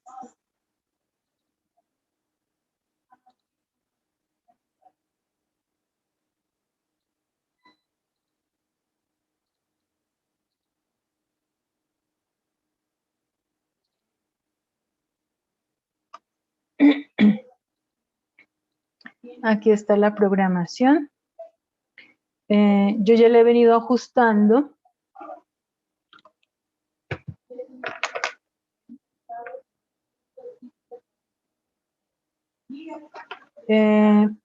Y entonces estamos aquí en el capítulo 4, donde pues por la clase que no hicimos completa el jueves por lo de la marcha, el martes, perdón, por lo de la marcha, pues ya nos atrasamos un día, ¿no? Entonces, el segundo parcial estaba programado para el 5 de octubre, que sería el próximo martes. Pero estamos muy encima porque nos quedaría faltando este taller 4, que es de aplicación de lo de sistemas cerrados. Entonces, en esta clase termino este tema que es energía interna, entalpía, calores específicos de sólidos y líquidos, que esto ya lo vimos, no es lo de calores específicos, ya lo vimos, es simplemente un cambio de unidades, no es complejo. O sea, trabajamos en las clases anteriores con calorías y ahora lo debemos hacer con kilojulios. Y entonces ya tenemos para hacer el taller 4. Entonces este taller 4 lo dejaría para el martes y el parcial quedaría para el próximo jueves, que sería para el próximo viernes, perdón, viernes 8, es decir, de hoy en 8 días. ¿Ok? Este sería para el martes 5, el taller. Y el parcial quedaría para el viernes 8. ¿De acuerdo? Listo, profe. Si de ahí por acá me va a tocar apretar porque ya estamos teniendo bastantes retrasos, entonces me toca apretar en alguno de estos temas para concluir, ¿no? Tenía la holgura aquí en los seminarios, pero ya casi no tenemos esta holgura, entonces por favor les pediría que adelanten ese trabajo, no lo dejen para la última hora porque se les acumula demasiado trabajo. Solo un grupo me ha enviado el artículo y la fecha de entrega del artículo, recuerden, es el 10 al 19, fecha de entrega máximo el 19 de octubre. Entonces, por favor, revisen eso, vayan adelantándolo con tiempo para que después no se cuelguen. Bueno, entonces quedamos de acuerdo. Parcial, el segundo parcial, el 8, no, el 8 de octubre y taller el próximo martes.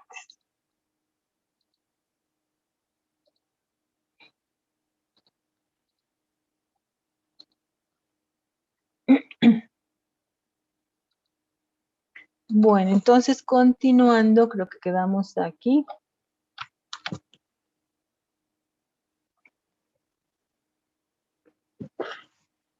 Continuando con este tema. Hemos visto hasta ahora varias aplicaciones de estos conceptos de sustancias puras. Profe, qué pena, ¿está grabando? Ay, no, gracias por acordar.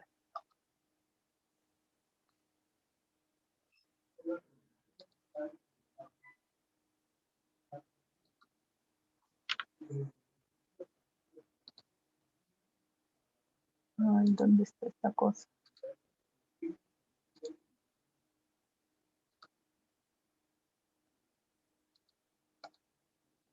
Se perdió, ¿dónde es que grabo?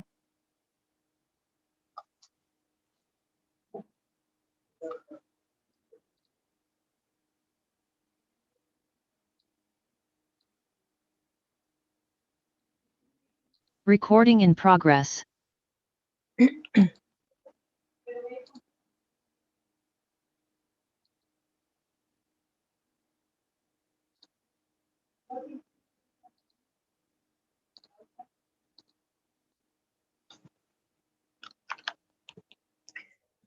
Bien, entonces les decía que hemos trabajado sustancias puras, pero no hemos visto muy en detalle qué pasa con sustancias que en algunos casos no se contraen cuando se solidifican, sino que al contrario se expanden, como es el caso del agua, ¿no? Entonces la mayoría de las sustancias cuando se solidifican se contraen. Entonces el comportamiento es aquí, como ustedes pueden ver, lineal, ¿no es cierto? Entonces significa que si yo voy por aquí, por esta línea que les he pintado, yo voy a tener todos estos cambios de fase. Fase sólida inicialmente, luego voy a tener una fase sólida y líquida juntas, luego voy a tener una fase líquida, después voy a tener líquido y vapor, y finalmente voy a tener vapor, ¿no es cierto?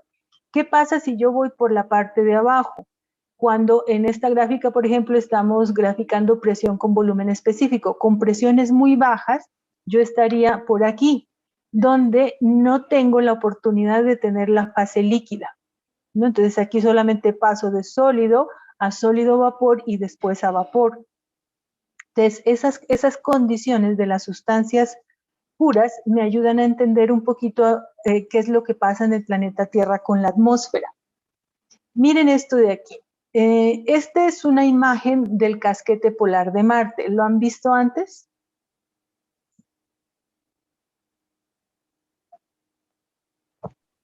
No, profe. ¿Ese casquete de qué es? ¿Alguien mira allí? ¿Alguien sabe? ¿Qué es ese material blanco que estamos viendo en esa imagen?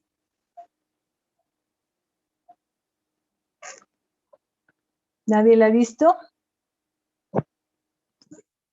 Bueno, eso inicialmente se pensaba que era hielo, ¿no? Entonces alguna vez, hace algún tiempo, decían, se descubrió agua en Marte, porque ya pues con los satélites se pudo tomar imágenes y se pensó pues que había esto, hielo, en el casquete polar de Marte, similar a lo que hay en el planeta Tierra. Pero resulta que no. Lo que hay ahí es dióxido de carbono en estado sólido. Y ustedes saben que Marte tiene una atmósfera muy leve o casi no tiene, entonces hace una presión muy bajita sobre la superficie del planeta. Entonces Marte se comporta, la sustancia, en este caso el CO2, se comporta como lo ven ustedes aquí en esta línea de más abajo, porque tienen presiones muy bajas. Entonces de estado sólido, que es lo que ustedes ven aquí, pasa directamente al estado de vapor. Entonces, cuando sube la temperatura en Marte, Marte es un planeta muy frío, por eso aquí podemos encontrar CO2 en estado sólido, pero pues en ciertas circunstancias, como está también rotando alrededor del Sol, en algunos momentos sube la temperatura y lo que sucede es que este sólido, este CO2 sólido que ustedes ven aquí, pasa directamente a vapor y lo hace a través de una explosión, digamos, es súbito el paso de sólido a vapor y es como si explotara. Entonces, en esa explosión se ven como tormentas de arena, digamos, y empuja y deposita la arena que está sobre el casquete polar en estas líneas más oscuras que ustedes ven aquí. Entonces, esto es un casquete polar, pero no es hielo, es CO2, y lo que vemos aquí es el resultado de estas explosiones que hace el CO2 al cambiar de fase, de estado sólido a vapor, y generar estos vientos fuertes que impulsan las arenas y las depositan aquí en el exterior. Entonces, eso sería lo que sucedería en un planeta con poca o ninguna atmósfera. En el planeta Tierra nosotros tenemos condiciones ideales de atmósfera. Entonces ya vimos en la primera diapositiva de esta clase que la atmósfera es un elemento supremamente importante para filtrar la radiación solar y que eso es lo que nos permite tener la vida como la conocemos en este momento en el planeta. La atmósfera también permite estos cambios de fase en las sustancias del planeta y sobre todo en el caso del agua. Tenemos agua en estado sólido, luego pasa a estado sólido y líquido, luego tenemos vapor, luego líquido, vapor, y finalmente podemos tener el agua en estado de vapor. ¿Por qué? Porque la presión no es tan baja como la de Marte, sino una presión ideal para que nosotros nos movamos en este rango de presiones, ¿no? Aquí en el domo de la gráfica. Y tener entonces la posibilidad de tener agua líquida en el planeta, que es lo que genera en últimas pues la posibilidad de tener vida en el planeta. Si no tuviéramos esa presión y esa temperatura ideales que me permiten a mí tener las tres fases, no tendríamos la vida en el planeta, al menos no como la conocemos. ¿Ok? Eso es como para explicar la importancia de entender el comportamiento o la acción de la atmósfera sobre el planeta y sobre las sustancias, en este caso las sustancias puras, las sustancias termodinámicas. ¿Queda claro este concepto aquí? Vale, entonces avanzamos. Bueno, esta es una imagen. Profe, disculpe, ¿y esa gráfica especialmente es para alguna sustancia pura? ¿O... No, esta es en general. No, la anterior es las sustancias puras en general, aquellas que se contraen cuando se solidifican, ¿no? Entonces, el agua se contrae cuando se solidifica, pero hay un rango en el que no. Entonces, en ese rango, esa gráfica anterior no aplicaría. Ahorita vemos cuál es la gráfica en el caso de que, en el caso del agua cuando está en estado sólido y aumenta de volumen. Esa es una gráfica, digamos, en general para las sustancias puras que tienen ese comportamiento de contraerse al solidificarse. Bueno, aquí vemos una gráfica donde tenemos la presión y la temperatura para el dióxido de carbono. Y hacemos una comparación del dióxido de carbono en la atmósfera marciana y el dióxido de carbono en la Tierra. Entonces, miren que el dióxido de carbono en Marte tiene estas condiciones de presión y temperatura. Por eso es que se dieron cuenta que no era agua, sino dióxido de carbono, porque una vez que se pudo medir a través de radiación las temperaturas y se pudo observar cómo es la atmósfera de Marte, se dieron cuenta pues que no podía ser agua porque estaba en estas condiciones y lo que se entendió pues o se descubrió que existe allá es dióxido de carbono.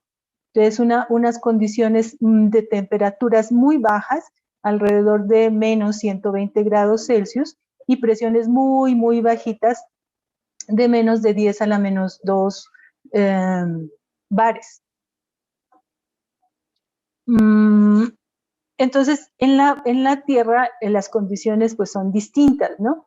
Entonces, el dióxido de carbono para que esté en estado sólido y pase a vapor, tiene más o menos estas condiciones. Un bar, que es la presión atmosférica más o menos, y temperaturas alrededor de menos 70 grados Celsius, ¿no? Que son temperaturas que se pueden conseguir en laboratorio con equipos especiales.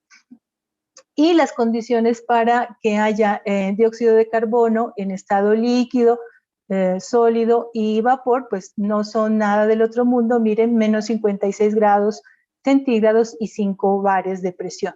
Ya en estado supercrítico que hablábamos, la temperatura también es muy manejable para el dióxido de carbono, alrededor de 30.31 grados Celsius y 73 bares, o decir 7 megapascales de presión, que son presiones normales.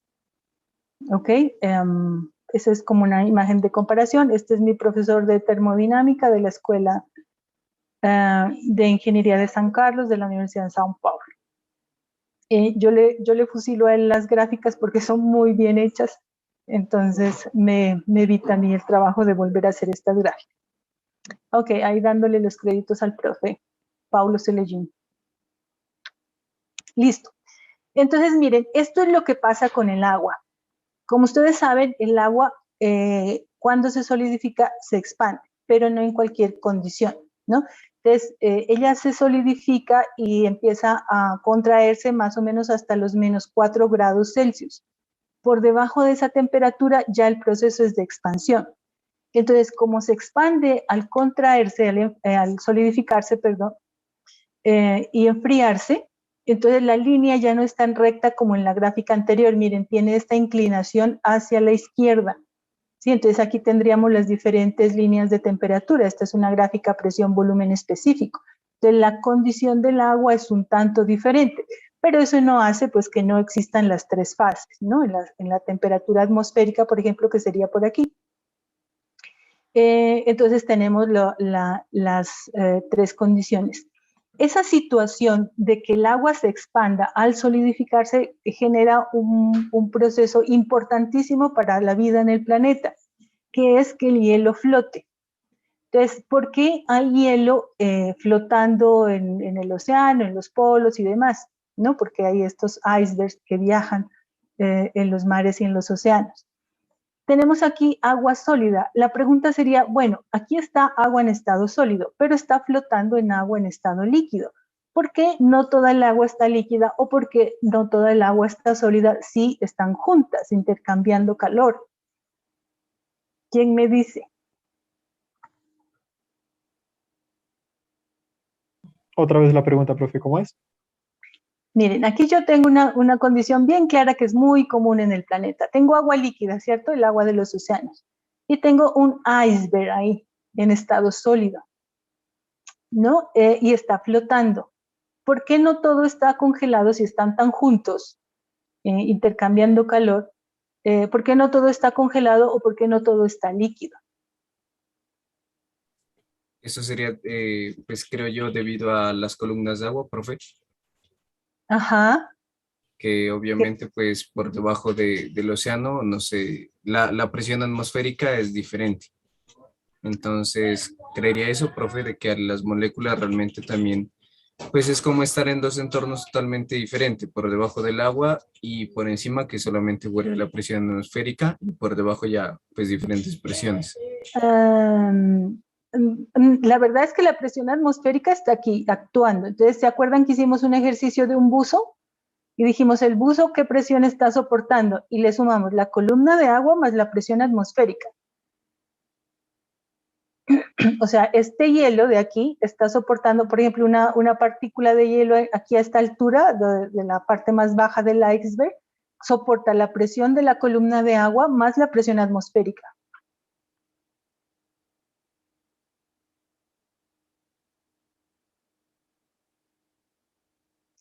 ¿Alguien más?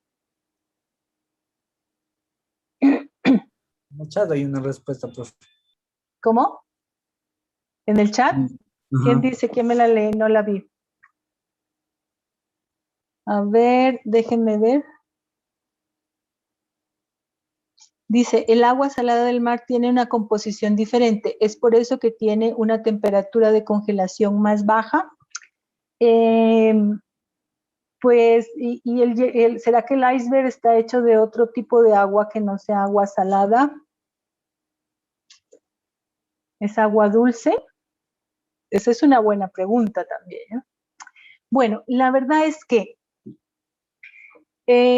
ya tenemos claro que la cantidad de agua de este iceberg, la que está por debajo de la línea del nivel del mar, sería pues la misma en estado líquido, en estado sólido. Estoy hablando en peso, masa. pero como está congelada por debajo de los 4 grados Celsius, tiene un volumen mayor, ¿cierto? Entonces eso hace que su densidad sea menor. Por eso flota, por eso flota. ¿Y qué es lo que hace que no todo se congele? O sea, ahí hay un intercambio de calor entre el agua líquida y el agua y el hielo del iceberg, pero hay un equilibrio en la línea límite del iceberg porque el agua líquida de los océanos está en contacto con la superficie del planeta, con la litosfera, dijeron. Y esa litosfera tiene una temperatura y está cediendo un calor, entonces la mantiene en estado líquido. Hay un intercambio ahí, incluso en el Pacífico pues hay efectos volcánicos, ¿no? Que siempre está emanando gases y material sólido, incluso líquidos, del interior del planeta y mantienen unas temperaturas, digamos, más altas en esa superficie, que alcanzarían a llegar hasta cierto límite, pues, calentando el agua, digamos, y manteniéndola en estado líquido. ¿Ok? Entonces aquí tenemos esa condición. El hielo forma también como un límite aquí y, digamos, y evita que la temperatura fría de la atmósfera siga congelando más hacia abajo, porque está ahí como haciendo, digamos, un filtro, una capa que impide que toda el agua del océano se congele. Además, pues la condición de sal también, de las condiciones de agua salada. Acuérdense que cuando hablamos de sustancias puras, habíamos dicho que el agua de mar no es una sustancia pura porque no tiene la composición química igual en los tres estados, ¿cierto? Entonces, les decía, hace como un filtro y evita, pues ya se congeló una cierta parte y evita que se siga congelando más hacia abajo por el efecto de las temperaturas bajas de la atmósfera en estos sitios. Y además, pues está la interacción con la superficie de la corteza terrestre que también genera calor y mantiene el agua en estado líquido, ¿no? Entonces, esa circunstancia también es una causa de que exista vida en el planeta y que no todo esté congelado o no todo esté en estado líquido. Entonces, aquí tenemos una gráfica de cómo es el comportamiento del volumen del agua con respecto a la temperatura, y aquí vemos que a temperaturas altas tengo volúmenes altos y a medida que va bajando la temperatura va bajando también el volumen. Ese es el fenómeno de contracción cuando hay solidificación, es decir, descenso de la temperatura hasta los menos 4 grados Celsius. Aquí está errado, no es menos 4. Y de aquí en adelante, después de menos 4 grados Celsius, sigue bajando la temperatura, pero empieza a incrementarse el volumen. Entonces, esta es una condición especial del agua que también permite, en combinación con pues, la acción de la atmósfera y la energía del sol, nos permiten tener agua en el planeta, tener agua líquida en el planeta y por tanto la vida, pues como la conocemos. Aquí pues hablamos de la densidad del hielo que nos permite que flote por ser más leve que el agua líquida. Tiene que ver mucho con las glaciaciones. Estos efectos de cambio de temperatura y de presión generan o que haya congelamiento o que haya deshielo, y los fenómenos de vulcanismo de los que les hablaba, ¿no? Entonces, hay vida en el planeta. Un invernadero, la atmósfera, evita que toda la radiación del sol llegue a la superficie de la Tierra y retiene también algo de temperatura en ese efecto invernadero que mantiene pues, la vida y las condiciones de una temperatura adecuada en esta zona para que no todo se congele. ¿Ok? Bueno, estos conceptos de termodinámica y de sustancias puras y lo que habíamos hablado del CO2 se utilizan en la industria para muchas aplicaciones, sobre todo para la extracción de esencias, ¿no? Esto ya hablando de aplicaciones. Aquí les voy a mostrar cómo funciona, por ejemplo, la extracción de la cafeína de los granos de café a través del CO2. El mecanismo es simple y es este que ustedes ven aquí, donde tenemos un cilindro que contiene el CO2, aquí está en estado de mezcla, tenemos una parte líquida y otra parte en estado de vapor. una condición normal, no se necesita, ya vimos en el CO2 grandes equipos ni muy resistentes para mantener estas condiciones, ¿no? Entonces, lo que hacemos primero es elevar la temperatura del CO2.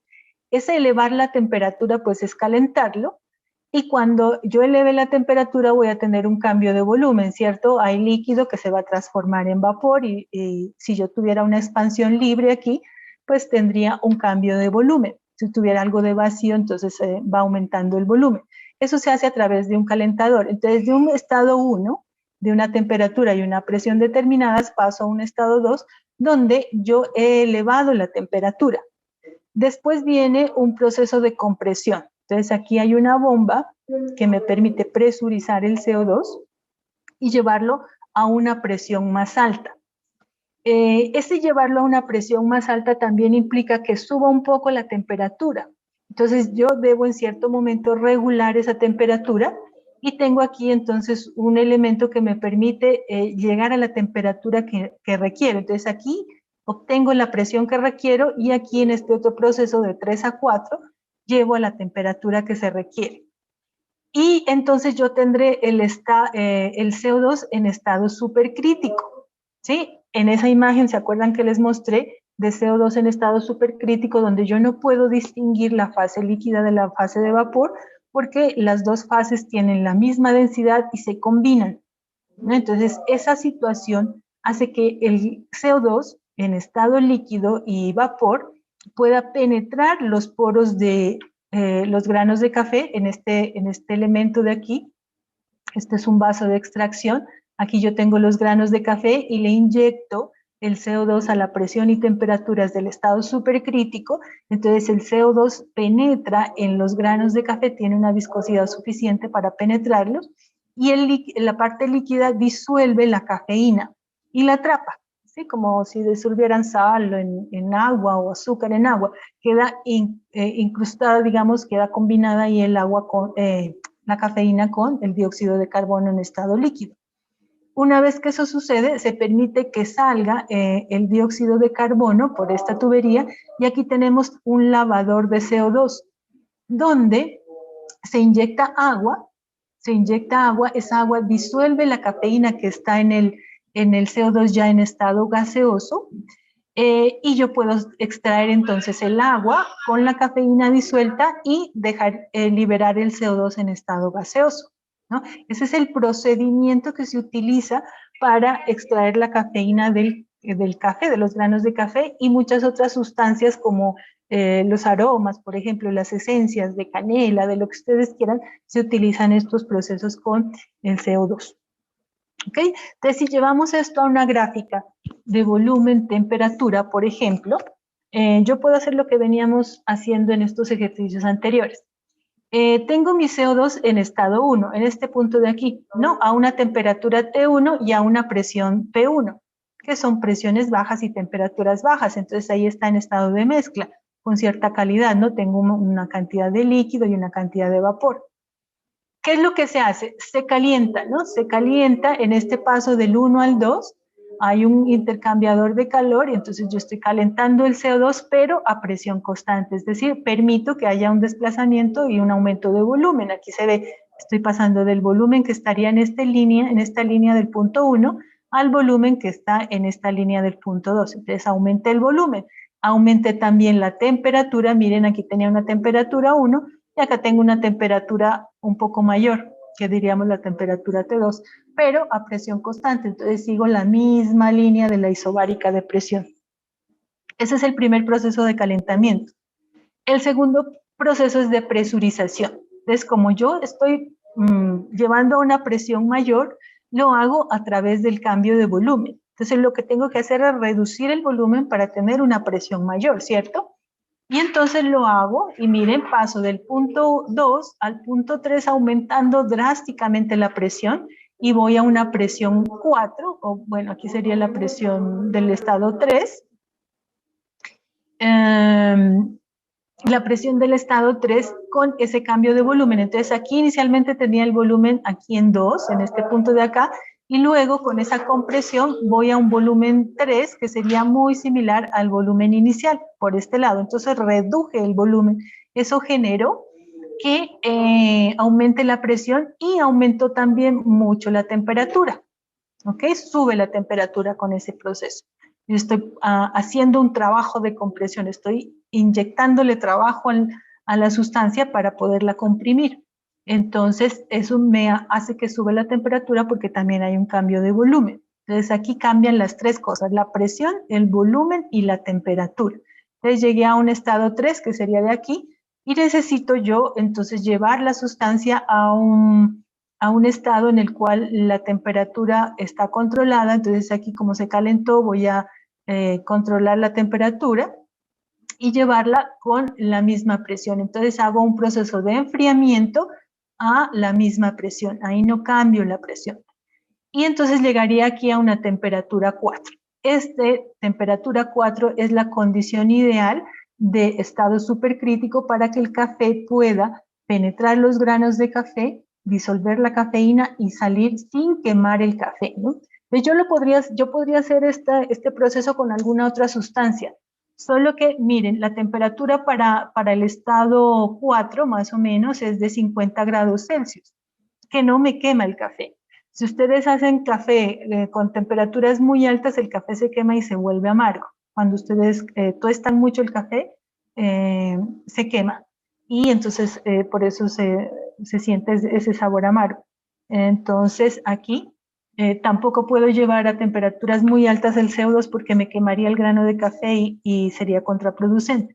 Entonces, es una presión muy manejable por encima de los 7 bares, o sea, tipo 7,5 megapascales, 73 bares más o menos, y una temperatura en el punto crítico de 30, y acá necesito una temperatura un poquito más alta de 50 grados Celsius.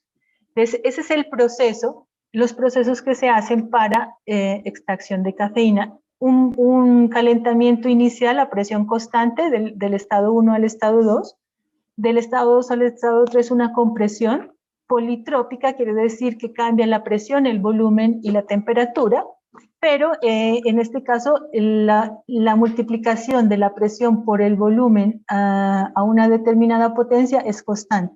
¿Sí? No quiere decir que la presión sea constante, sino el producto de la presión por el volumen es constante. Eso ya lo vamos a ver después cuando veamos gases ideales. Y luego del estado 3 al estado 4, un proceso de enfriamiento isobárico, es decir, a presión constante. ¿Ok? Entonces, miren aquí, yo tengo esta gráfica y yo puedo sacar un montón de información de esa gráfica. Entre esa información, bueno, a ver.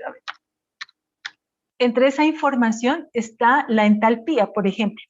¿Qué me diría a mí cuánto calor necesito para ir de este punto 1 a este punto acá, en este proceso que es a presión constante, ¿no? Entonces yo podría tener esa información. En este otro proceso también que es a presión constante, también podría saber cuánto calor es necesario quitarle a esta sustancia para llevarla de esta temperatura de no sé cuántos grados tenga aquí a esta temperatura T4, una temperatura T3 a una temperatura T4, ¿ok? Bien, esta es una, digamos, una ampliación del proceso inicial, del paso de estado 1 a estado 2, que dijimos era un proceso de calentamiento. Entonces es como si yo sacara aquí un pedacito de la sección del equipo que yo utilizo para calentar el CO2. Entonces aquí estas líneas rojas indican pues que yo le estoy dando calor al CO2. Estas líneas azules indican que hay una expansión libre, por eso tengo una presión constante, y sería muy similar a lo que sucede con los ejemplos que hemos visto de los dispositivos cilindro-émbolo, donde yo caliento a presión constante, mantengo los mismos pesos del émbolo en la misma presión atmosférica. ¿Ok? Entonces estoy calentando y manteniendo la presión constante. Entonces aquí yo puedo aplicar la primera ley de la termodinámica, la ecuación de balance, y decir que la energía suministrada es igual a la variación de la energía del sistema más la energía evacuada, que es lo que vimos hace un ratico, ¿cierto? Entonces el calor, que es lo que yo suministro, es igual a la variación de la energía interna, aquí tenemos U2 menos U1 más el trabajo, ¿sí? La misma ecuación que les mostré cuando dedujimos la ecuación de la entalpía. Y aquí entonces, esto significa que yo puedo calcular el calor a través de la entalpía 2 menos la entalpía 1. En este caso, donde el proceso es isobárico, ¿no? Aquí solamente en el caso del proceso isobárico. Entonces, si a ustedes le dicen, mire, yo necesito llevar el CO2 a tal temperatura, la tengo inicialmente en este estado y la necesito llevar a tal temperatura, ¿cuánto calor necesito darle al sistema? Entonces ustedes lo hacen sencillamente calculando las entalpías. Y con esa cantidad de calor que necesitan, ya saben cuánta energía y ya saben, ya podrían calcular, por ejemplo, si es energía eléctrica, cuánto necesitan, si es, qué sé yo, si es con un mechero, cuánto alcohol necesitan, si es con otro combustible, cuánto combustible necesitan para hacer este procedimiento y llevar la temperatura de un estado 1 a un estado 2. ¿Ok? Entonces, estos ejercicios es lo que se hace en el sistema completo. Aquí solo lo hemos hecho en el paso 1, en el primer proceso, que es del estado 1 al estado 2. Y ahí yo ya conozco la cantidad de energía. Luego lo puedo hacer en los siguientes procesos y voy a tener la cantidad de energía que se necesita en cada uno de los procesos. Y voy a poder obtener también el trabajo o calcular cuánto gané yo con esa inversión de energía. Y puedo entonces verificar la eficiencia de estos procesos. Eso es lo que se hace con el concepto de exergía. Ver en un sistema, aquí es un sencillo de extracción de cafeína, pero puede ser en cualquier sistema industrial. Ustedes pueden ir verificando cuánta energía se consume en cada uno de los procesos y cuánto trabajo o otras formas de energía se obtienen para verificar la eficiencia. Y así ir manejando situaciones de subir o bajar temperaturas para hacer que los procesos sean más eficientes. Porque en la industria y en todas las actividades humanas, la cantidad de energía que se desperdicia es muchísima. Lo máximo que se ha logrado obtener de la energía es alrededor de un 40%, o sea, uno invierte una cantidad de energía y solamente obtiene una cantidad de más o menos 40% de trabajo a partir de esa inversión de energía. Entonces, muchísima energía se desperdicia en las transformaciones, ¿no? Ya sea en la generación de calor o de trabajo, fricción, qué sé yo, un montón de transformaciones energéticas que hacen que yo no pueda aprovechar esa energía para generar trabajo. ¿Ok? Entonces, este es el concepto aplicado de la primera ley de la termodinámica aplicado a un sistema cerrado. Aquí les muestro entonces en este proceso completo de la extracción de cafeína del grano de café, todo lo que sucede. Entonces aquí tengo graficada la presión con la entalpía. Aquí no alcanzamos a ver, pero esta gráfica de aquí abajo es la entalpía. Y miren aquí, entonces, para pasar del punto 1 del estado 1 al punto 2, yo lo hice a presión constante, con una temperatura, me están mostrando aquí, de 10 grados Celsius, ¿no? Entonces pasé del estado 1 al estado 2. Yo puedo en este estado calcular la entalpía que tiene aquí, en este estado la entalpía que tiene aquí, y la diferencia de entalpías me da el calor que se necesitó para pasar del estado 1 al estado 2. Luego yo pasé a un estado 3 donde aumenté la presión, aumenté una presión, pues la aumenté bastante, por aquí más de 100 bares de presión. Y llegué a una temperatura de 130 más o menos, si es el valor que miran ustedes aquí, 130 grados Celsius. Entonces, ahí hay un cambio de entalpías también, miren. Aquí tengo una entalpía 2 y aquí tendría una entalpía 3. La diferencia de esas entalpías ya no será el calor, porque no estamos a presión constante.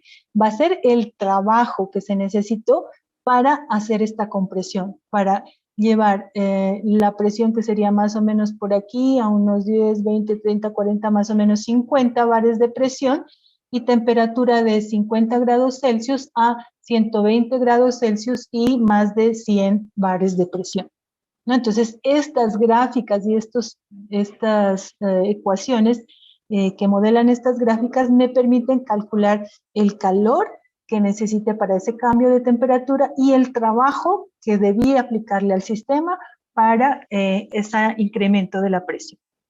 ¿Listo? Bueno. Aquí les dejo entonces unas, si no hay preguntas, unos ejercicios para que los vayan mirando. Creo que de esto también hay video, no sé si esté realmente, yo reviso la plataforma.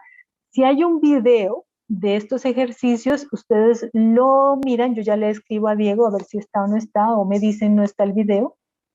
Y yo quisiera trabajar en otros ejercicios un poco más, un poco diferentes, digamos, para que tengan ustedes varias herramientas. Para la próxima semana hacer el taller, ¿no? Entonces el taller lo vamos a hacer durante la clase. Yo les voy a dar en la mañana, apenas empiece la clase, les mando las preguntas para que ustedes lo vayan haciendo. Yo voy a estar conectada, les explico cómo se hace, no se los voy a hacer, solo explicarles cómo se hace y voy a estar ahí conectada para que quien no consiga hacer el ejercicio o tenga dudas, pues nos conectamos y yo voy a explicar. Pero no quiero resolver los ejercicios así, digamos, completos, sino que ustedes revisen eso, yo resuelvo la próxima 1 o 2 ejercicios más, y si no, pues resuelvo estos, si no existe el video, entonces resuelvo estos y hacemos el taller. Es decir, yo haría más o menos 1 hora de clase y tendríamos 2 horas para resolver el taller. ¿Ok? Sí, profe. ¿Alguna pregunta de este tema que acabo de explicar? De la entalpía.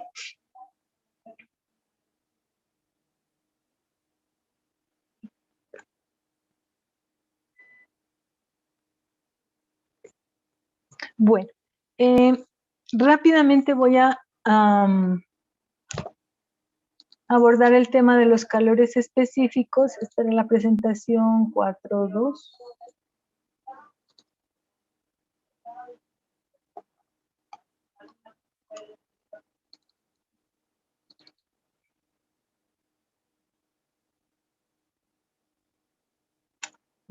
Bueno.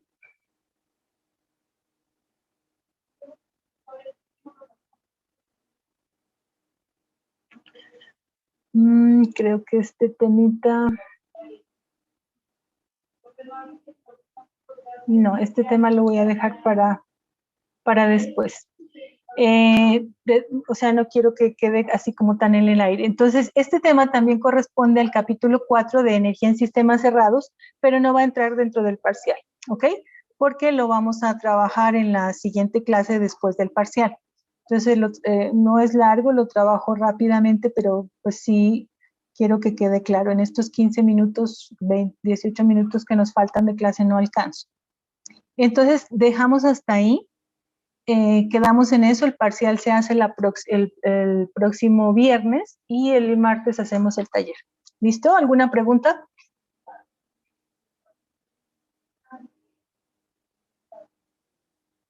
Profe, pues para que subiera a las clases lo más pronto posible, ¿no? Para practicar.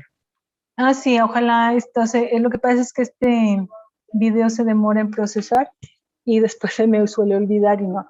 Esta clase, creo que me faltan 2 clases subir, ¿no? Ya las subo hoy.